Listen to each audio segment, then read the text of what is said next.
Et bonjour à tous, je vous retrouve au potager pour une vidéo. On va faire un tour de jardin. Là, on est le 16 juin. Vraiment, l'été approche. Là, il fait une chaleur vraiment estivale. Bon, ils annoncent quand même que le temps va tourner dans les jours à venir. Mais là, pour l'instant, vraiment, on cuit au soleil. Et bien, c'est parti. On va faire un peu le tour des différentes plates-bandes, des différentes cultures. Et puis, on va commenter un peu tout ça. Ce qui marche bien, ce qui marche moyennement, ce qui marche pas du tout. Allez, c'est parti. On commence, on est à l'arrière du potager, le portail de derrière, par le magnolia que j'ai planté cette année. Et voilà, il avait déjà pris pas mal cher avec les gelées tardives qu'on a eues. Et en plus, par-dessus, j'ai les limaces qui viennent se faire plaisir et dégommer le peu de feuilles qu'il a réussi à faire. Regardez ça là, on voit bien ici. Voilà, des feuilles entièrement mangées. Bon, j'ai bon espoir quand même qu'il arrive à passer l'année sans trop de soucis. Bon, il va pas se développer de fou cette année, mais bon, déjà s'il arrive à survivre, à passer cette année et puis à repartir de plus belle l'an prochain, ça sera déjà bien. J'aurais réussi à le sauver. Je l'ai bien paillé et puis je pense qu'il devrait réussir à passer jusqu'à l'an prochain. Alors, du coup, on rentre dans le potager avec ma belle structure à tomates. Alors, en commentaire, vous avez été nombreux à me dire que ça risque de pas être suffisamment costaud comme structure et que les cordes vont plier, elles vont se détendre comme ça. En plus de ça, au niveau des poteaux, si jamais il y a un gros coup de vent, il y a de bonnes chances que ça tienne pas. Et à bien y réfléchir, effectivement, il y a une grosse prise au vent et en cas de gros coup de vent, alors autant s'il n'y a pas de vent, je pense que ça peut passer, mais en cas de gros coup de vent, il y a vraiment moyen que ça arrache tout. Donc je vais repasser sur cette structure, hein. Je vais garder ce qu'il y a, mais je vais renforcer un peu plus, rajouter des arceaux et puis remplacer les ficelles horizontales par des poteaux, des demi-chevrons, des choses comme ça, qui solidifieront en plus toute la structure en reliant les arches entre elles, en les rendant solidaires. Mais on en reparlera. Je pense que je vais faire un petit tryhard là-dessus pendant mes vacances d'été d'ici quelques semaines, en espérant que les tomates ne soient pas devenues déjà énormes. Parce que je vous montre là au niveau des tomates, ça pousse pas mal du tout. Voilà. Alors il y a des variétés très différentes, alors selon les variétés, il y en a qui poussent vachement bien, d'autres moins. Toutes les tomates là sont égourmandées, j'ai bien enlevé les gourmands dessus. J'en ai une qui patauge, une seule, celle-là qui est vraiment pas très fière. Mais alors toutes les autres par contre poussent très très bien. Ça se porte à merveille. Et puis voilà, je les tuteur le long des ficelles. Avec le petit paillage sur la bâche, je trouve que c'est du plus bel effet. Ça rend bien, l'arrosage automatique fonctionne également très bien. Alors dans les choses également qui vont évoluer, j'ai la serre là qui va nous quitter. D'ailleurs j'ai tout sorti pour la remballer là. Après la vidéo, dès que j'ai fini, je m'en occupe, je remballe tout ça dans son paquet. A noter que la corde de cette serre Lidl a pas tenu. Autant tout le reste est en parfait état. Je tiens quand même juste à signaler voilà, que les cordes qui sont fournies avec la serre sont pas du tout suffisamment costauds et mériteraient d'être remplacées. Sinon bon la serre très bien. Je m'étais essayé de percer un petit trou en haut aussi pour permettre aux insectes qui se coincent à l'intérieur et qui n'arrivent pas à retrouver la sortie, à leur permettre de ressortir, mais ça n'a pas fonctionné, les insectes ils n'arrivent pas à passer par le trou. Donc ça c'est un des soucis de ce genre de serre aussi, c'est qu'il y a beaucoup d'insectes qui viennent se coincer. Alors là il n'y en a pas, s'il y en a un ici là par exemple. Voilà, ils viennent se coincer, puis après ils n'arrivent pas à ressortir. Et bon c'est un peu dommage, bon quand c'est juste des petits moucherons et tout c'est quand même pas trop grave, mais bon quand c'est des beaux bourdons et tout, c'est un peu triste de les voir coincés dans la serre et pas arriver à en ressortir. Alors à noter aussi que parmi les arbres que j'avais transplanté, le pommier de ma gamine, qu'elle avait semé à partir d'un petit pépin, eh ben, il est reparti magnifiquement, il est même plus beau, plus gros que là où il était avant. Donc franchement d'avoir été transplanté, ça lui a beaucoup plu. Il est bien reparti. La vigne aussi se porte très bien. Bon, tout ça est un peu perdu dans les foins parce que j'ai pas trop bien réussi à entretenir cette zone-là à cause des serres autour. Mais dès que les serres s'en vont, là tout ça, ces foins-là, ça va partir. Alors, on continue la visite, on passe à la bâche des aubergines et des poivrons qui étaient partiellement paillés. Là j'ai plus de paillage, mais la prochaine fois que j'ai un petit coup de paillage, que je passe la tondeuse, je vais finir ça. J'ai quelques petits plants qui se portent pas très bien, qui tout sautent un peu, qui sont pas très verts, hein, donc moi j'ai tendance à penser que là il y a de la fin d'azote, ça manque d'azote. Alors je sais pas si vous vous souvenez, j'avais du broyat de peuplier que j'ai passé sous la bâche J'avais essayé de cacher la bâche justement avec du broyat de peuplier, mais ça marchait pas du tout parce que ça compostait trop vite, ça faisait du terreau quasiment très vite. Et je me retrouvais du coup à enterrer ma bâche plutôt que de juste la pailler. Alors j'ai tout remis par-dessous la bâche et quand j'ai planté mes plants, normalement je les ai plantés, il n'y a pas de broyat juste là où j'ai planté les plants, normalement ça doit éviter la fin d'azote. Mais bon, j'ai dû me rater à 2-3 endroits, là j'ai quand même quelques plants qui pataugent. Donc ça, je pense qu'ils doivent être en compétition avec le broyat qui est en train de se décomposer. Et par contre, les autres, ça se porte plutôt pas trop mal. Les aubergines sont plutôt bien. J'ai même d'ailleurs, voilà, là j'ai des...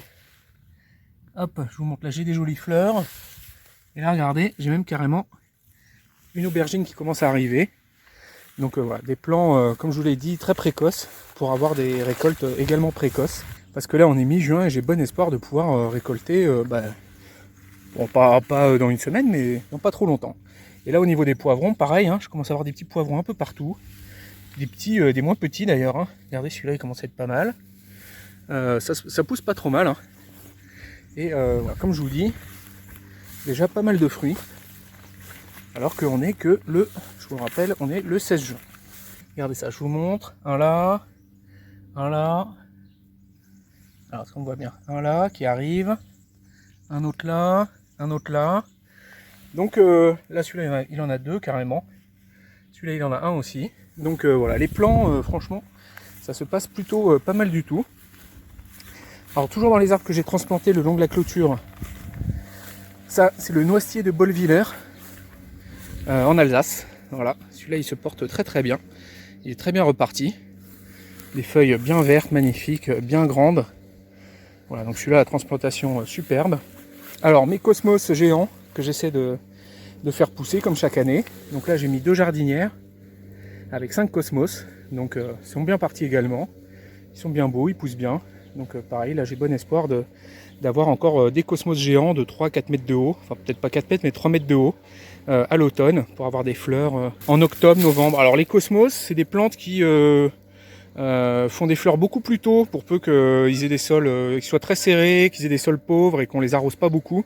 Quand ils sont affamés, ils font des plantes plus petites et puis ils fleurissent plus tôt en saison, hein, donc en été. Mais si vraiment vous les arrosez bien, que vous les mettez dans du terreau très riche et tout, ils sont capables de monter très haut et de faire du gigantisme et de fleurir tardivement. Alors fleurir tardivement, dans les régions au nord, ils auront gelé avant de faire des fleurs. Mais nous, dans le sud, ça nous permet d'avoir des énormes fleurs tard en saison.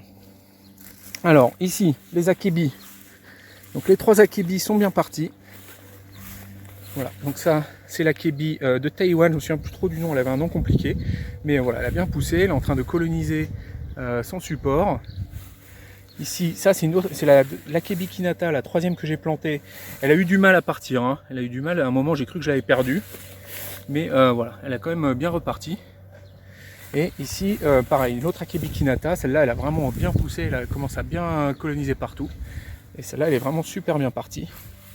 Et voilà, tout ça se porte bien. Alors, la bâche des courges et courgettes, eh ben, ça suit son cours. Toute cette partie-là pousse très bien, la première partie, là, donc ça c'est vraiment au soleil toute la journée, donc ça profite bien. J'ai les tomates mini belles aussi qui sont devant, donc ça on en reparlera. Hein. Petite tomate pour l'apéro, franchement ça pousse super bien, c'est plutôt joli. Puis l'idée après c'est quand elles ont des tomates cerises dessus, on prend carrément le pot, on le met au milieu de la table. Et puis les convives se servent. Mais bon, on en reparlera. Je vous referai une petite vidéo sur le sujet. Là, voilà, j'ai des courges qui sont un peu plus petites quand même. Elles sont un peu plus à l'ombre, celles-là, de ce pêcher. Elles ont un petit peu de retard. On a eu un mois de mai quand même très froid. Vraiment pas très propice aux courges, qui sont des plantes assez frileuses. Mais bon, là, ça commence à bien partir, avec les bonnes chaleurs qu'on a. Là, tout ce qui est pâtisson, courgettes, là, c'est pareil, c'est en train de bien pousser. Donc bon, il y a 2 ans, à la même période, on ramassait déjà des brouettes de courgettes. Mais là, cette année, c'est un peu en retard. Le mois de mai a été quand même vraiment pas super propice à des récoltes précoces, surtout au niveau des cucurbitacées. Donc là, on quitte la zone des courges pour passer à la zone qui est arrosée par le dessus via le sprinkler, l'arroseur oscillant. Tout ce qui ne craint pas d'être mouillé par le feuillage.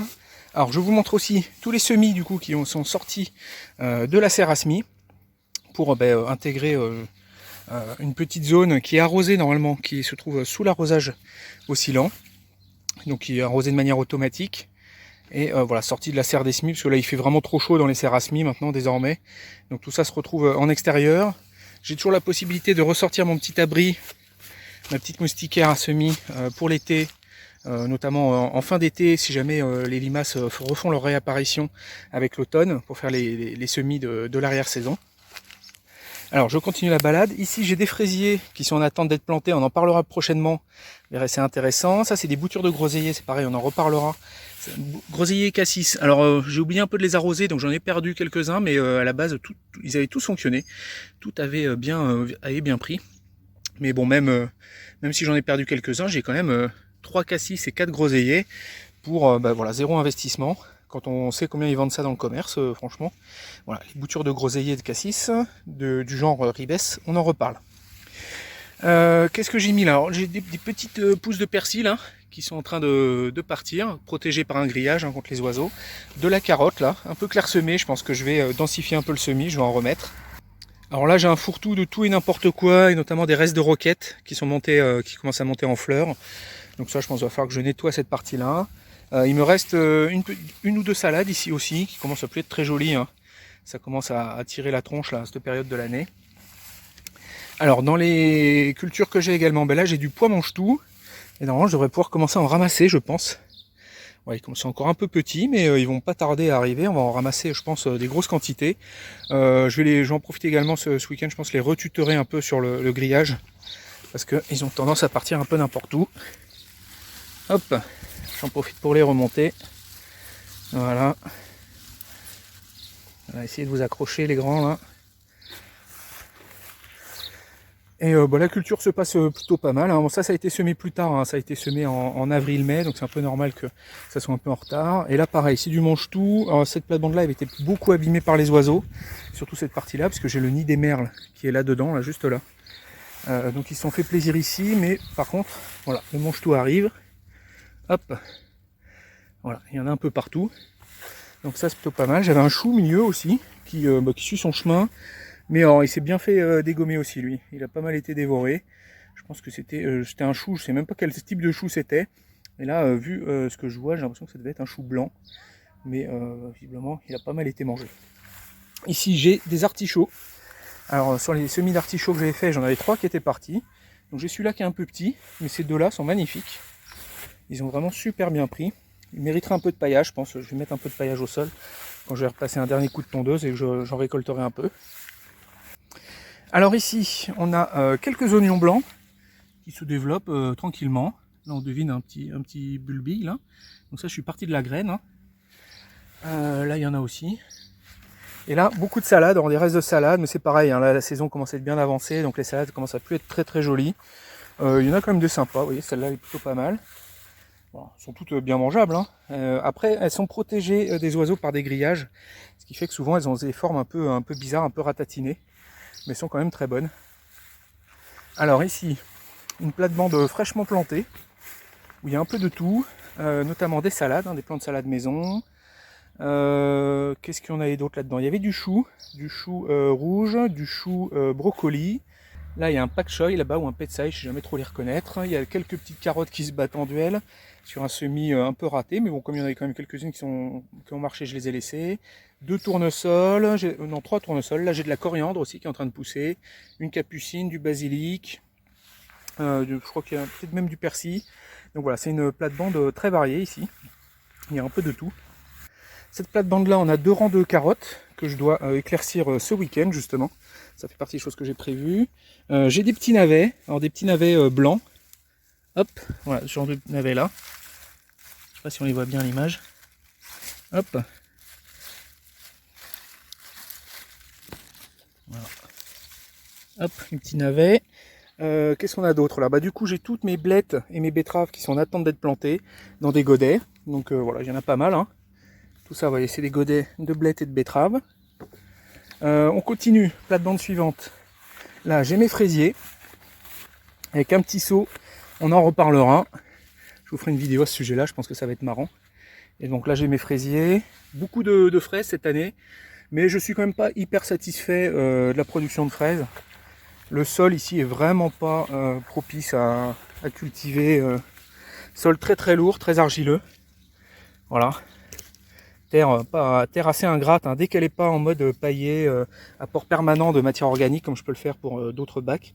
Ici, c'est pas des bacs qui sont paillés en permanence, et la terre a tendance à vraiment à faire de la battance, à tasser, enfin très argileuse, quoi. Donc je vais m'orienter vers d'autres systèmes pour les fraises. On en reparlera bientôt. Je pense que ça va être marrant. Je vais faire des petites expériences avec ça. Ici, donc des haricots. Des haricots que j'ai repiqués. Ici, on a d'autres navets. Alors, est-ce que je vais essayer d'en... Voilà, là, il y en a. Hop, des petits navets. Voilà. Derrière, encore des rangs de carottes, pareil, que je dois éclaircir ce week-end. C'est prévu ce week-end, l'éclaircissage ou éclaircissement des carottes. Ici des fraises, mais tout ça, ça a été quand même pas mal envahi par la mauvaise herbe. Donc les blettes de l'an dernier qui sont en train de monter en graines. Donc là, vous voyez énormément de graines qui se préparent. C'est très généreux en termes de graines, les blettes. Ça produit énormément. C'est la famille des Chenopodiaceae ou les Amaranthaceae aussi. Donc les amarantes, c'est la même famille. Vous savez, ça fait des sortes de petites boules rouges. Même famille que le quinoa aussi d'ailleurs. Et ça fait ce genre de plantes. Alors là, on a des choux de Bruxelles. Ils sont pas mal, ils sont jolis. Je les ai plantés à l'automne dernier. Et puis j'espère que les petits choux vont commencer à arriver. J'attends encore un peu. On va voir comment ça va se passer. Donc je laisse pousser. Tout ça se porte bien. Ici, j'ai mes radis misato que j'ai semés récemment là, dans une vidéo. Vous avez pu le voir. Donc voilà, tout ça pousse aussi. Ça se porte bien. Hein.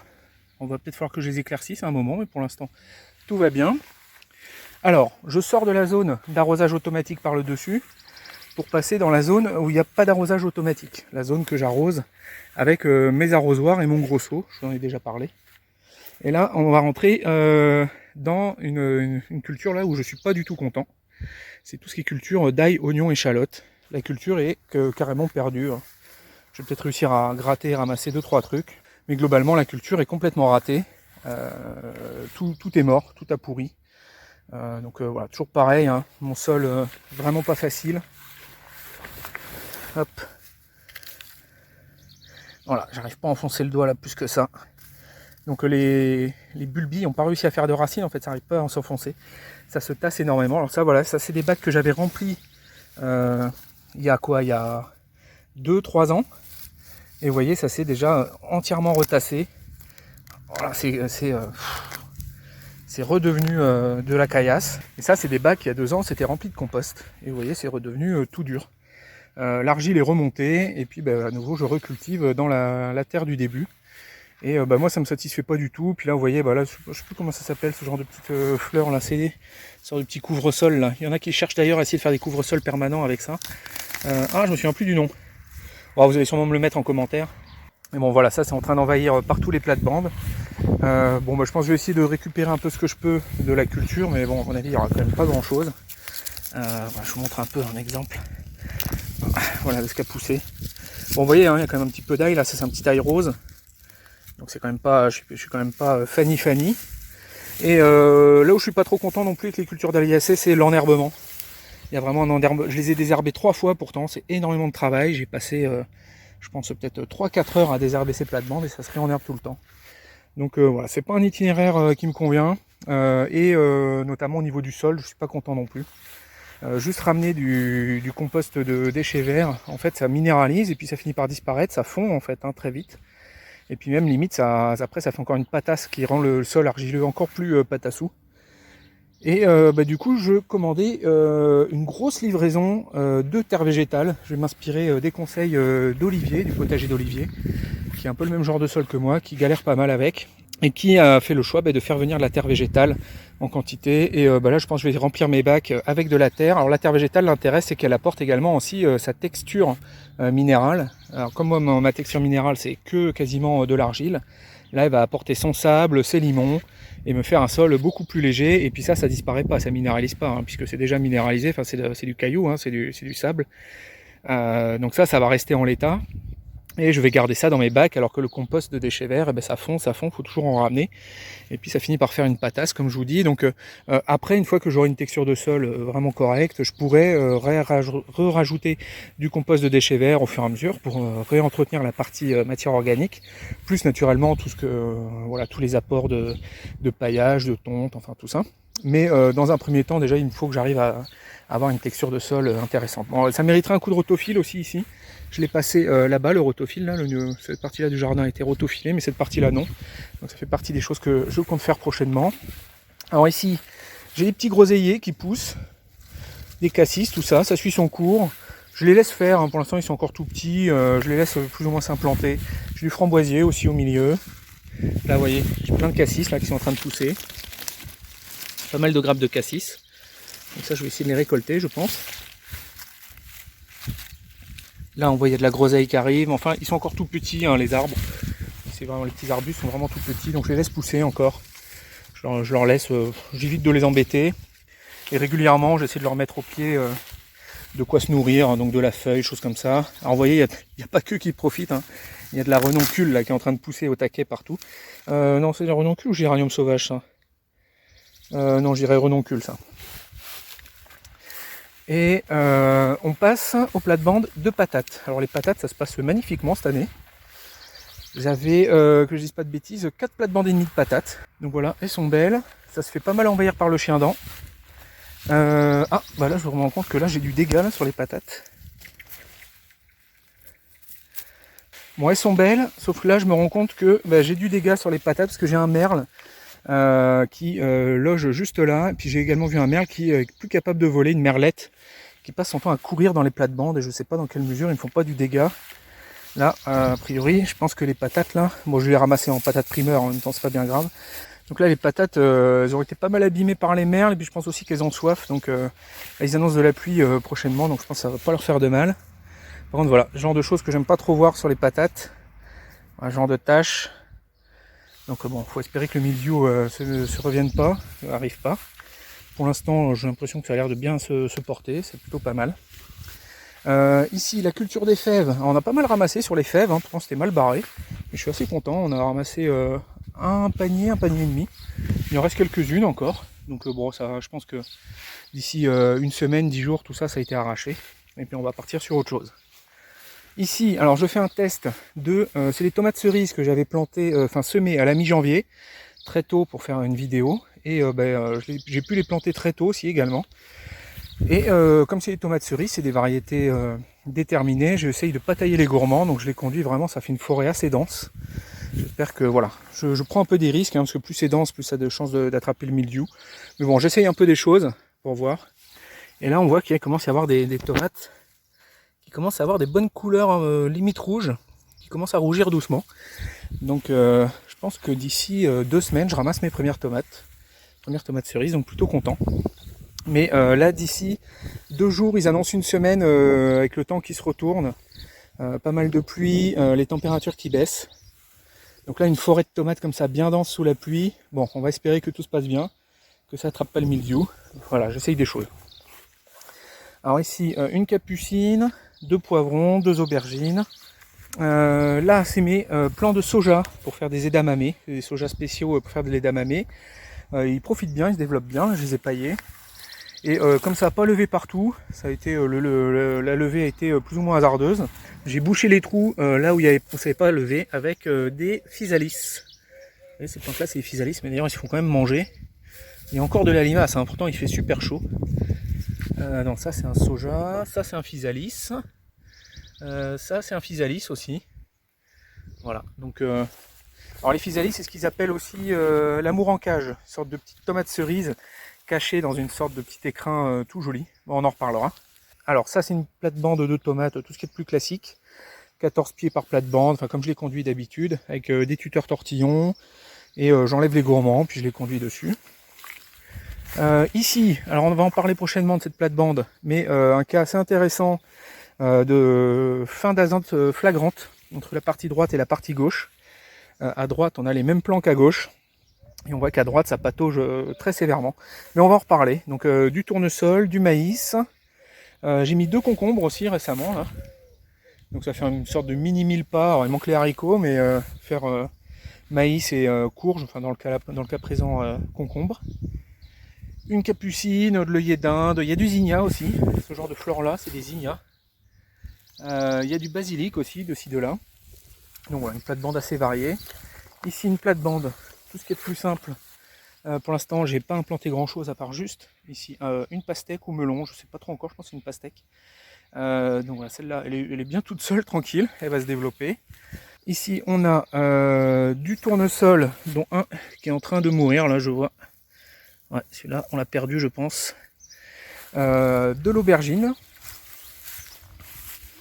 Ici aussi, des aubergines, très serrées. C'est un test aussi, pour voir dans quelle mesure je peux les serrer fortement ou pas. Ici, j'ai les piments jalapeno. Là, une plate-bande de tomates aussi conduite, tout ce qui est de plus normal.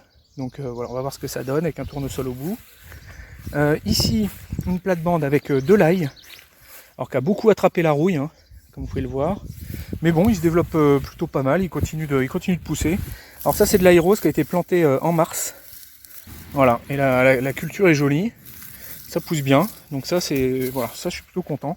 Je vais quand même avoir des aliacées cette année. Ici, alors les cultures de petits pois, c'est pareil, ça d'ici une semaine ou deux, je pense que tout va être arraché. Il en reste encore quelques-uns à grignoter là, il y en a pas mal. On a déjà rempli 2 paniers, 3 paniers quasiment, et vraiment je pense qu'on a déjà dû ramasser 10-15 kilos de petits pois. Donc des récoltes qui ont super bien fonctionné. Bah, en même temps, il fallait bien que ça profite à quelqu'un, le temps pluvieux du mois de mai. Donc les petits pois ont super bien poussé, ils étaient plus hauts que moi. Et cette troisième plate-bande là de petits pois, où ils poussaient au milieu de la consoude et des iris, là celle-là elle est terminée, je l'ai déjà arrachée. Et j'ai juste tout fauché et j'ai remis juste en place au milieu des concombres. Donc zéro travail du sol. Voilà, juste j'ai tout fauché, j'ai coupé ça au taille-haie, j'ai laissé ça sur place. Et puis bah, j'ai écarté un peu tout ça. Et au milieu des restes de culture, des iris, de la consoude et des petits pois, j'ai mis des concombres qui vont repartir tout de suite derrière, qui vont enchaîner. Donc voilà, pas de travail du sol, sol tout le temps paillé, et bah, les cultures s'enchaînent. Voilà, et on a fait un bon tour du potager. On va aller faire un petit tour au jardin. Alors on ressort par le même endroit où on est rentré, le portillon de l'arrière. Alors voilà, ça c'est un prunier, il est magnifique, il pousse super bien, mais cette année il va y avoir 0 fruit. Tous les fruits ont brûlé avec la gelée tardive. C'est dommage parce qu'il est vraiment beau. Il pousse vraiment super bien. Celui-là, il profite bien. Alors, je profite de cette vidéo aussi pour vous donner des nouvelles du kaki. Vous savez, la mode qui m'a explosé dans les mains, ça fait marrer pas mal d'entre vous. C'est vrai que c'était assez comique. Voilà, il se porte très bien. J'hésite pas. Voilà, le sol est bien paillé. Il a un bon arrosoir de 10 litres par semaine. Quand les arbres sont jeunes, il ne faut vraiment pas hésiter à leur mettre de l'eau. Et à bien pailler au sol, hein. Pailler c'est super important, ça évite qu'ils soient en concurrence avec l'herbe autour, surtout au début. J'en profite pour vous montrer aussi une palissade que j'ai construite, ça m'a pris 4-5 jours, mais je suis assez content de moi, elle est plutôt jolie. Je m'étais appuyé sur les poteaux de l'ancienne clôture grillagée, parce que bon, il s'avère qu'ils vont nous construire des maisons en face de chez nous, donc du coup, voilà, on a fermé le terrain, il reste un rosier, tout joli. Et cette zone-là, du coup, ce que je pense faire, c'est mettre des bâches tissées le long de la clôture, également le long du bout là-bas. Et après, dans ces bâches-là, mettre du gravier par-dessus pour les cacher, une petite bordure jolie également, pour pouvoir passer la tondeuse facilement et bien délimitée. Et puis là-dessus, planter des belles plantes, des arbustes, de la plante de haie, tout ça. Enfin, on en reparlera. Sûrement que je vous mettrai à contribution pour me donner des idées d'ailleurs de différentes variétés. Mais voilà, tout ça après ça va être, parce que là pour l'instant c'est un peu austère, mais tout ça, ça va être décoré, garni. On va mettre plein de jolies choses. Et alors au niveau du jardin d'agrément, voilà, j'ai passé un bon coup de tondeuse. Tout ça est tout propre. Vous voyez là, il y a une zone un peu en forme de cœur, j'aime bien. Une nouvelle zone que je laisse de fauche, enfin de non-fauche justement. Je laisse pousser. Je vais sûrement tondre ça quand même prochainement, enfin en tout cas à l'été, parce qu'après quand arrive mi-août, enfin début août, mi-août, il y a des orages d'été, puis tout ça verse au sol, et après c'est plus récupérable, on perd tout quoi. Et c'est même plus forcément très joli, donc je pense que pendant l'été, je vais faucher tout ça, je vais récupérer du coup des choses très carbonées. Vous voyez, hein, de la bonne tige, ça va être un super paillage. Et là en attendant, ça nourrit la nature. Hein. Bon là, il n'y en a plus trop, mais normalement il y a plein de papillons de partout là, qui se baladent là-dedans. Dans les choses que je vais avoir à faire également, du coup, Vous avez pu le voir dans d'autres vidéos, il me reste toujours pas mal de bouts de bois, de peupliers à gérer. Donc voilà, il va falloir que je gère tout ça. Et vous voyez les petits chemins que je fais au milieu de mes zones de fauche pour pouvoir circuler. J'aime bien, je trouve ça compartimente le jardin. Au lieu d'avoir un grand terrain de golf, on se retrouve avec un jardin avec différentes zones. Alors les figuiers qui sont bien repartis, malgré le coup de froid qu'ils ont pris. Pareil, hein, tout ça c'est des choses à nettoyer. Je vais avoir beaucoup de vacances en juillet, je vais en profiter, je vais avoir plein de choses à faire. Donc les petits arbres que j'avais plantés, le petit verger, ils se portent très bien. Là, notamment, vous voyez ce pommier, il fait des jolies petites pommes. Donc tout ça c'est très bien parti. Mes deux amandiers, donc celui-là qui fait des fruits, celui-là qui sert de pollinisateur au deuxième. Donc celui-là normalement il n'y a pas d'amande dessus. Alors au fond derrière il y a un figuier aussi, peut-être qu'il va faire des figues. Sachant que lui, il a pas souffert des gelées comme le premier. Lui, il fait des figues blanches, donc très très bonnes. Il faudra que j'essaie de le bouturer celui-là. Et donc ça, c'est l'amandier qui est pollinisé par l'autre que je viens de vous montrer. Et il y avait des amandes qui avaient passé... Ah, non, mais elles n'ont pas pris. À mon avis, elles n'ont pas poussé. Non, elles ont dû prendre le gel aussi. Je sais pas si on la voit là derrière mon doigt. Ouais, non, à mon avis, pour les amandes, c'est mort. Mais bon, de toute façon, ils sont tout petits encore. Ils ont besoin de bien grossir encore. Alors, je les aurais bien arrosés, mais là, ils annoncent de la pluie d'ici 2-3 jours.